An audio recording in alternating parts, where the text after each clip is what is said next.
Hello and welcome to the debate. I'm Farrukh Pitafi, and today we are celebrating 77th Independence Day of Pakistan. Today, Sana Maqbool has not been able to make it to the studio, so I'm going to host the program, and we are going to talk about the importance of this day and what exactly can we actually in coming days do to ensure that all the dream that was seen 77 years ago can be fulfilled. And that is not all. We are going to also talk about the importance of various speeches that we have seen. We saw the Army Chief's speech last night. Then we saw Prime Minister speaking as well, Deputy Prime Minister and various other office bearers. In order to help us understand these issues in the studio, I am joined by Raja Faisal, the regular on the show. Raja Sahab, how are you? I'm fine, Farrukh, and of course, today is the 77th, Independence Day, and people throughout Pakistan and throughout world, wherever the Pakistanis are living, they are celebrating it. And of course, people in Islamabad are jubilant, and the celebrations are at its full since last night. Right. And how did you celebrate the day? Well, obviously, I met quite a few friends, and we have been, of course, having discussions on various issues related to Pakistan's economy, Pakistan's political issues, and of course... That's all? And no flag hoisting, no one wheeling? Yes, no, not that. But of course, I hosted a flag on my vehicle. And of course, every vehicle you see in Islamabad today, right, and there was a flag on it. Right, absolutely, Raja. Let me also welcome the guest who is joining us on Skype, Dr. Shahnaz Akhter, who is actually at University of Warwick and is a renowned historian. Thank you very much, Dr. Sahaba, for being part of the program.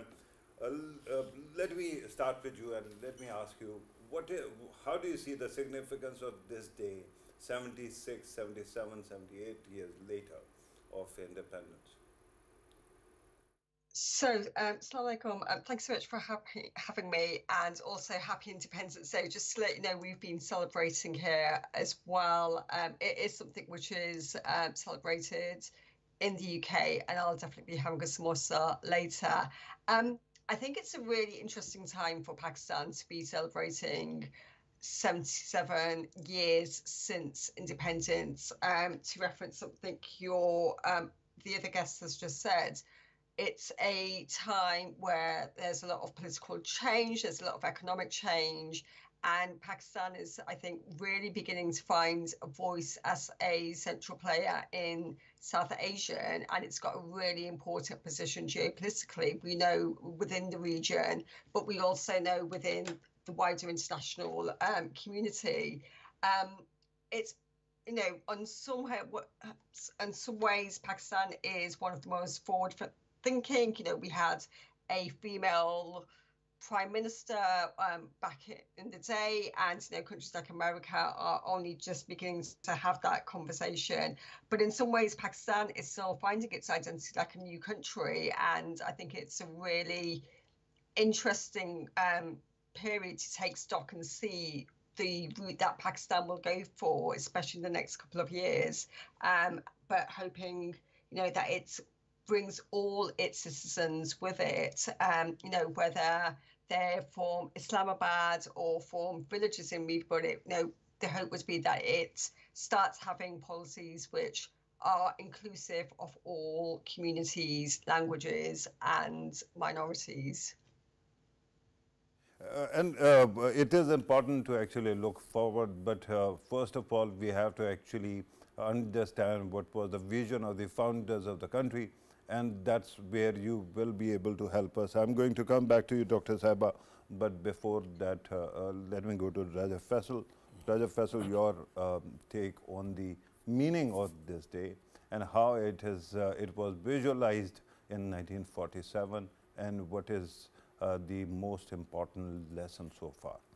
Yeah, Farrukh, obviously, if we talk about how it started, of course, 77 years ago when Pakistan came into being, it was just a very moderate start a modest start in terms that, of course, it was a country just came into being, shattered. Of course, there were so many families, thousands of families who actually migrated from Indian. Shattered and truncated. Yeah, and Indian side to, of course, Pakistan side, and immediately there were challenges to inhabit them within Pakistan, and of course, have a sort of mechanism that they can, of course, be part of Pakistan. And initially, of course, there were so many challenges, but one by one, if we look at the journey of Pakistan itself, it was a tough journey, not a straightforward journey, but when it comes to, coping with all of the problems which Pakistan faced, of course, there were wars which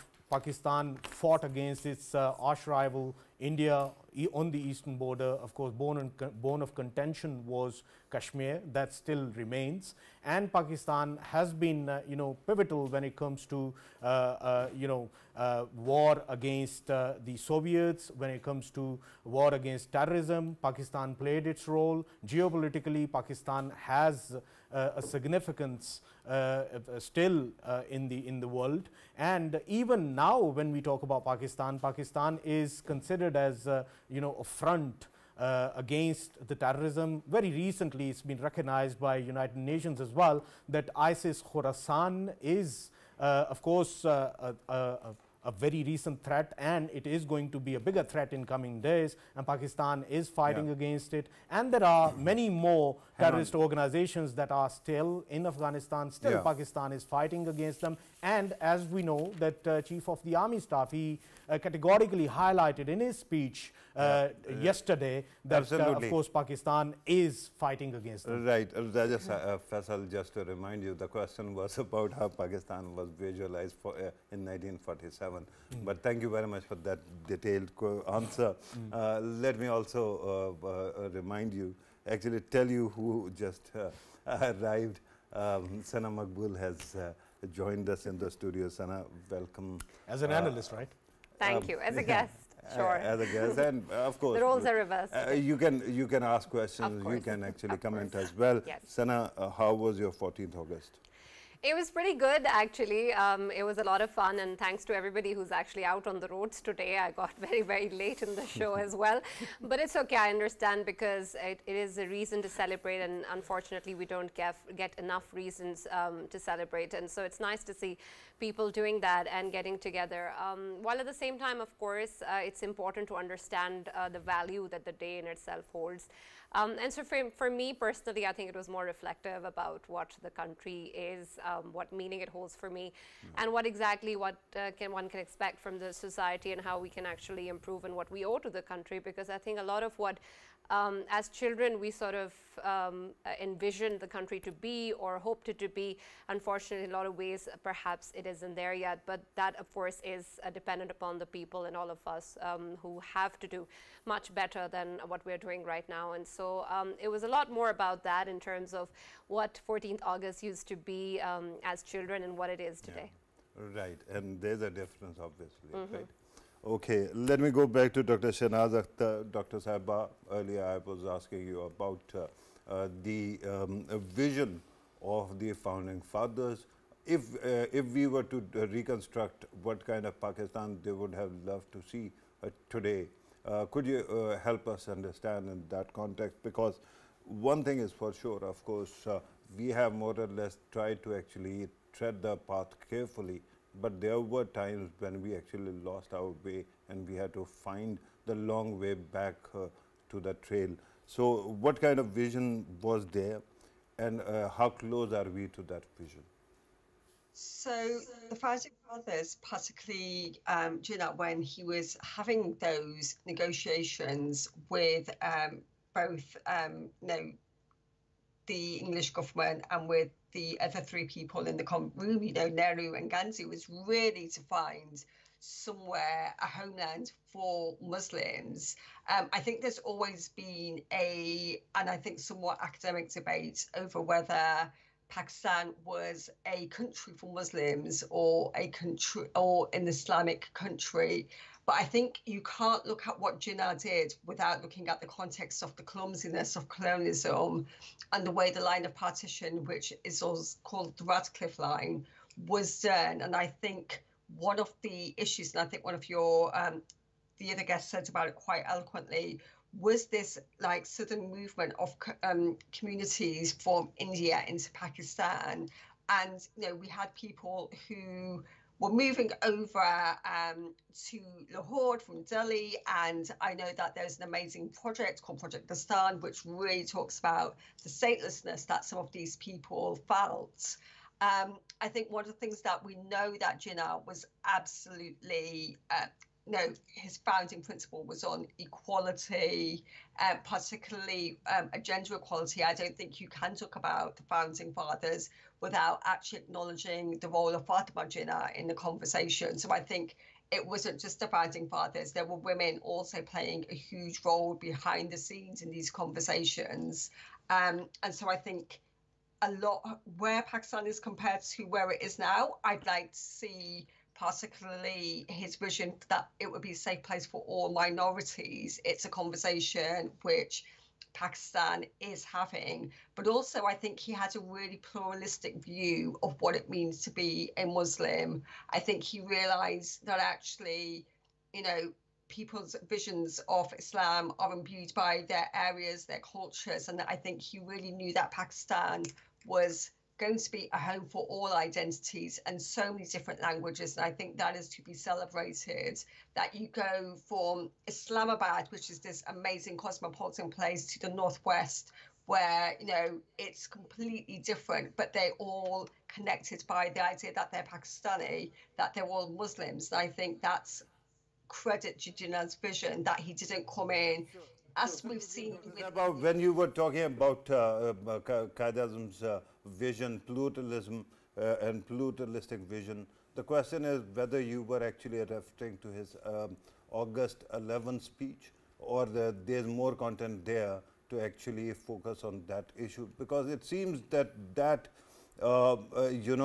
speech was an oasis in a otherwise desert of ideological philosophies that we kept on seeing. And there seems to be a balance problem between the idea of pluralism, secularism or modernism, and then of course the ideological aspects as well. So how do you think that Qaid-e-Azam and other founding fathers found a balance between the two? And Dr. Shahnaz, if you can also shed some light on foresightedness of course, the father of the nation, when we see today's India, where of course RSS ideology, Rashtriya Swayamsevak Sangh, its ideology is persisting today's India, where of course Muslims are being marginalized, and any sort of legislation or changes in the legislation we see, it is related to Muslims widely and minorities as well.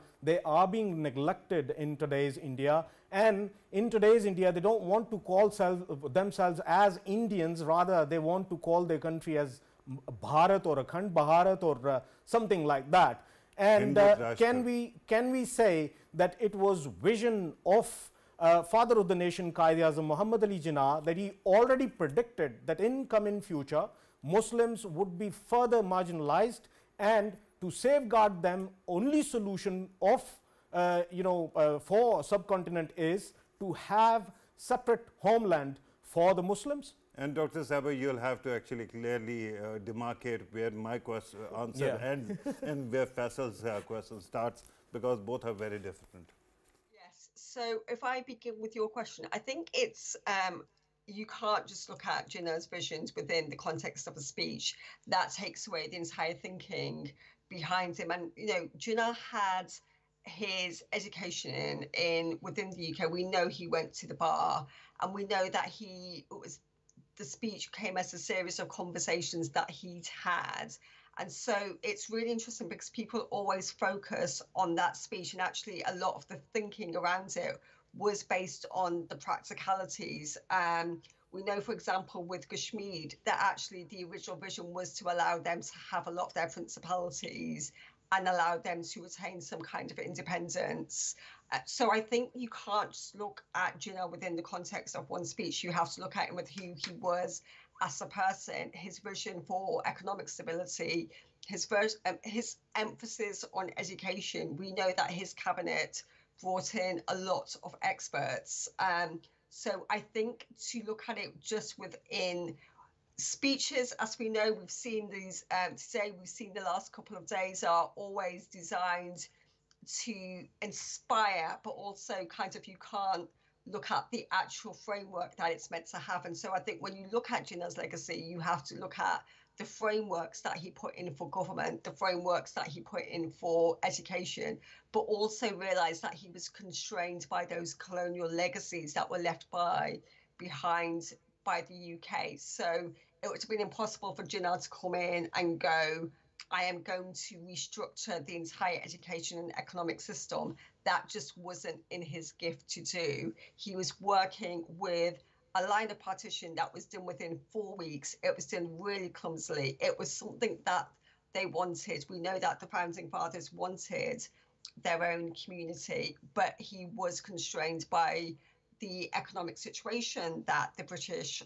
left them in, but also those legacies. We know that there are still statuettes who have their roots, for example, in the colonial times. And so I think you can't look at Jinnah's vision without looking at what he inherited as well, and what he inherited in his vision, and something I think his framework tried to accommodate was the fact that there's going to be this mass movement of very different people and very different cultures and all these different types of Muslims into there. But he also did make it a safe homeland for minorities. Does that answer your question before I go into Faisal's? Yeah, I think that was good enough, and you can come to my question. She said that she is going to come to your question. Yeah. Please continue, Dr. Saba. Yeah, so I think it actually really segues really nicely into Faisal's questions. I think historically we know that there were, I think there's two things. I think we can't sit there and say that all the roots of modern India's issues were centered in what was happening there. I think you can't deny the colonial influence and what was going on. And, there was absolutely a colonial structure. And I think Jinnah always had this concern that the Muslims would have their own homeland to practice that freedom of faith. But I think he always saw it as a land for all people.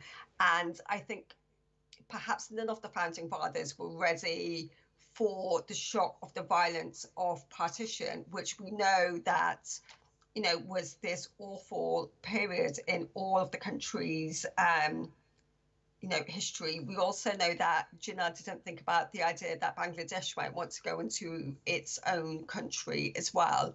So I think we really have to see what Jinnah was. And Jinnah was an absolute visionary who was working with what he could work with, these legacies, these economic constraints. In terms of what did he have the foresight to see, the RSS we know had its roots in 1914. We know that they've been around. We know that they have always had a very extremist ideology. But I think, and it's absolutely brilliant that we now have this safe homeland. I don't think Jinnah would have envisaged or had wanted this, the kinds of aggressive kinds of version of Hinduism that they are practicing at the moment. And I think actually on a day like this, it's better to look at all the stuff where the countries can work together, Faisal. I think actually, yes, India is at this viewpoint where they've got someone in charge who has in his policies a lot of anti-Muslim, a lot of anti-Sikh sentiments. But I think what we should actually look at is actually the country is trying to go back to that vision that the founding fathers have with the people that are voted to take away from the power. And I think, especially on a day like this, we should be talking about the friendship. Right. Dr. Zaba, I think Sana Maqbool also has a question. Yes, and I actually also wanted to add something before that. Yeah. I like that Dr. Shahnaz added that it's a country for all people, because I think in a lot of ways, while we talk about the history of the country and how it's formed, of course, there is the aspect of this being a land for the Muslims, but in a sense, it was definitely something for all people. And we have that in the flag in itself. We have the white in our flags, and it represents the minorities. And it's so important that this is something that's embedded in the very essence of the country and its flag. But unfortunately, somewhere along the way, we've actually lost that sort of spirit and ownership of the minorities in the countries, particularly when we talk about perhaps different religious segments. That in itself is something that perhaps needs a closer look in terms of moving forward, in terms of what we hope to achieve and what exactly we mean when we talk about Pakistan. And so that's one of the very important aspects that I also wanted to focus on. And I'd like Dr. Shahnaz also to comment on the current scenario with reference to the kinds of exceptions that we have for people who are non-Muslims within the country, because when we say it's a country for all people, that's something that has to be seen in practice as well, in terms of what happens in our institutions, in our laws, and what exactly is the state of affairs on ground. And forgive me if this has been discussed before, as I joined a little late, but I really want your take on what it is that can be done to making sure that we achieve that. And I wanted to actually add to that question, because right now she's talking about not that he's enjoying equal rights, but we have seen another malady afflicting this country, and that is where people, Muslims, actually start indulging in takfir against other Muslims. And I was thinking, because India is also dashing towards radicalism, and then Pakistan also has this problem, has had this problem. Does that have anything to do with the structural anomalies of a post-colonial state? I mean, definitely. So I think a lot of the inequalities that we see are inbuilt structurally. And I think actually, to go back to Sana's question, that's the way you can address them. I think with any minority, the protection and the right to follow their religion should be inbuilt into every structure that there is. I don't think it's enough just to go, we are giving you the freedom to practice your own religion. And, you know, it's absolutely beautiful when you go to Islamabad or you go to Muni and you see these beautiful churches, or you see the legacies of temples. I think it has to be built in from everything from the education system to the way the practices within government. They have to be to also address the structural inequality that goes around with being a minority. And I think actually, especially at the moment, to also refer to your question, we know that there is this growing culture. We've seen some quite high profile cases that have come over to the UK where we've seen people being attacked because they think that they've said something blasphemic, and thankfully the police have stepped in to protect them. But actually, I think what that is because there is this massive othering of minority communities that is occurring, whether it's through stereotypes on TV dramas or through newspaper articles.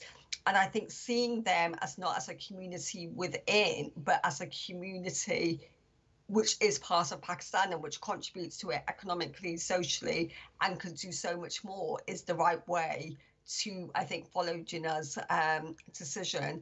I think the idea of whether this growing religious extremism is a part of a post-colonial state, I think actually is, particularly with these two countries, is very much, I think, this search for an identity, and those identity is very much dictated by the people that you have in charge and at what time. And we know that, for example, Pakistan has gone through these periods where it's practiced a really more literal view of Islam. We know that actually there have been different schools of thoughts that have been implemented, and we know that actually its influence, we know that the influence of certain sects and certain schools of thought around the world does influence scholars within Pakistan as well.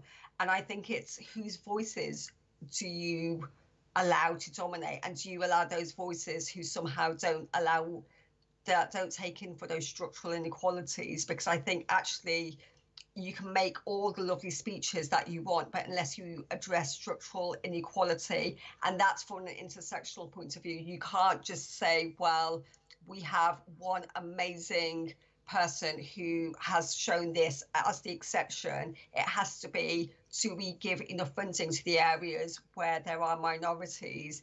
Are they all living in areas in Islamabad where, like, for example, how many minorities have you got near Centaurius Park? Or are they all living on the outskirts where the economics might not be as good? So I think it's definitely a structural inequality. And I think that is something that Jinnah would have wanted to address.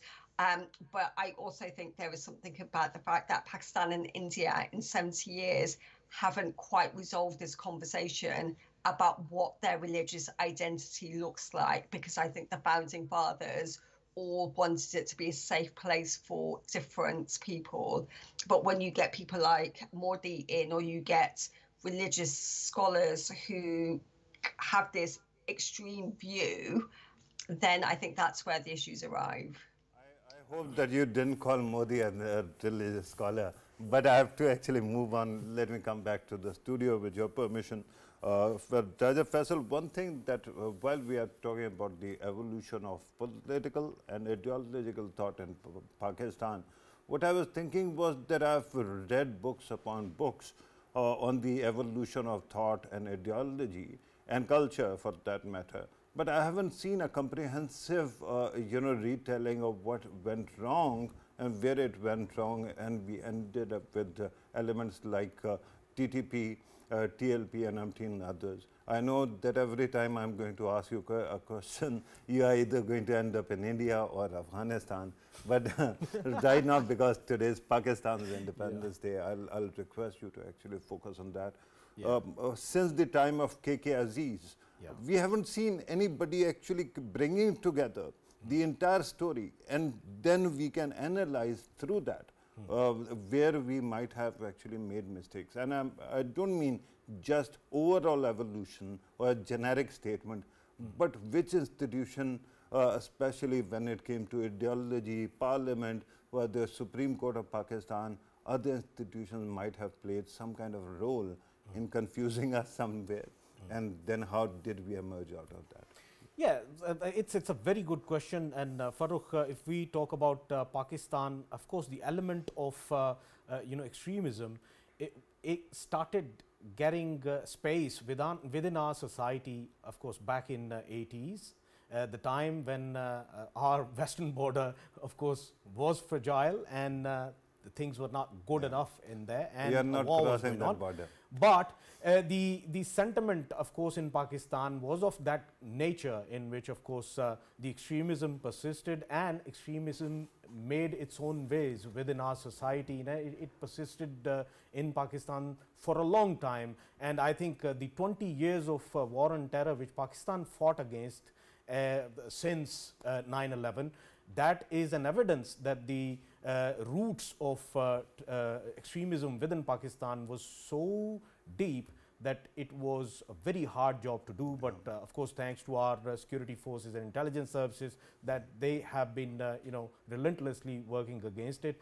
One other point which I wanted to highlight, good and bad has always been there within Pakistan. Be it extremism. If extremism was within our society, then at the same time, Pakistan is the very country, its institutions, they had space for minorities like Justice Rana Bhagwan Das, who actually went to way top, and he actually led Pakistan's Supreme Court. And Pakistan's another institution, that is, of course, Pakistan Army and the other forces as well, they always had space for you know, not only the minorities, but gender equality as well when it comes to, I mean, very recently there is an example of Dr.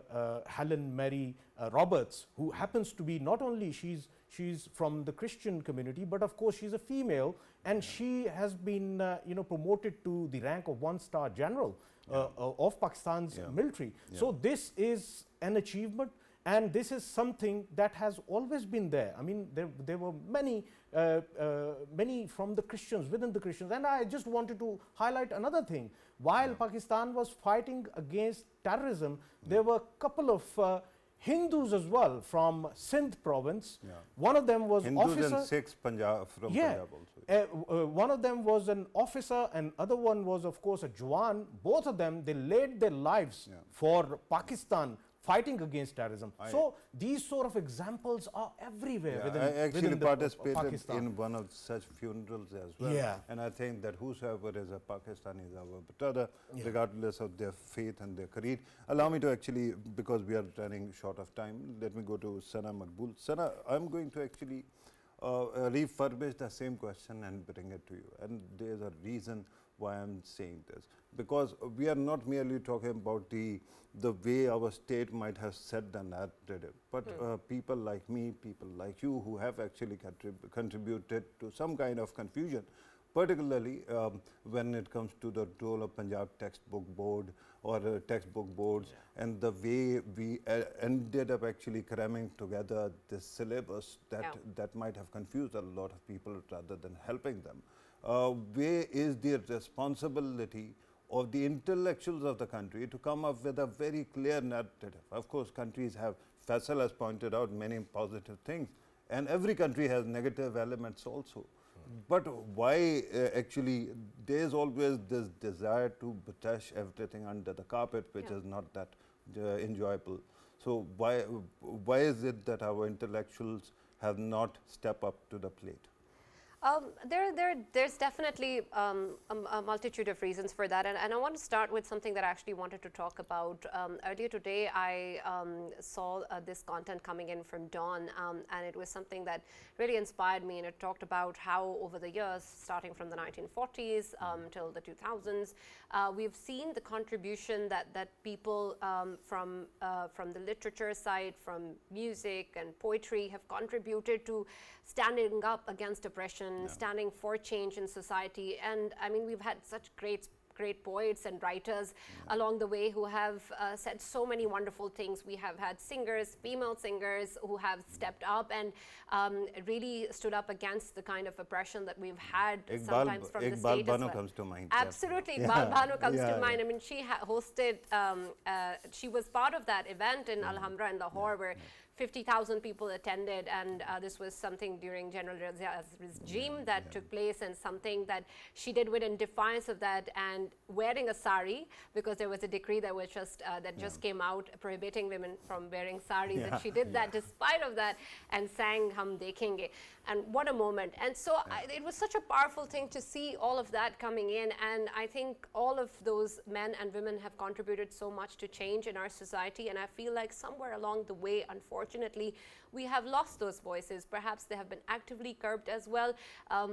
Perhaps there is a general acceptance and just a compliance of whatever is going on, and there is not much resistance or rebellion that we should be seeing along with the acts of kindness that we need to see. So I feel like perhaps that is there, but again, I feel it is such big strength and courage to stand up against power, and I really hope that people who have been able to do it in the past for us, that there are more and more of such examples coming forward to it, because it's really because of their contribution that we're here today. That we are here today. And that is true. I think that speaking truth to power is something that should be celebrated, and there seems to be a slow cancellation of future, so to speak, that there is some kind of imitation that keeps on going, but we don't have the similar kind of intellectual strength now or depth. Very quickly, Dr. Sahaba, because we have actually practically run out of time, you get your 2 cents at the end.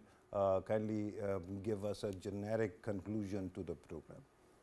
mean, I think Sana has absolutely just put it perfectly. I hope that Pakistan celebrates its plurality of voices, but also celebrates the upcoming voices so that it can find that stronger, united vision. And what I would say is that perhaps it's not your intellectuals that you need to look to, but also your student communities. We've seen across the world how powerful the youth are, and I think encouraging them to have a voice and finding the country's vision for the next 77 years is the way forward. And I hope that this, what Sanaz just has said, will inspire them to go out and change the country.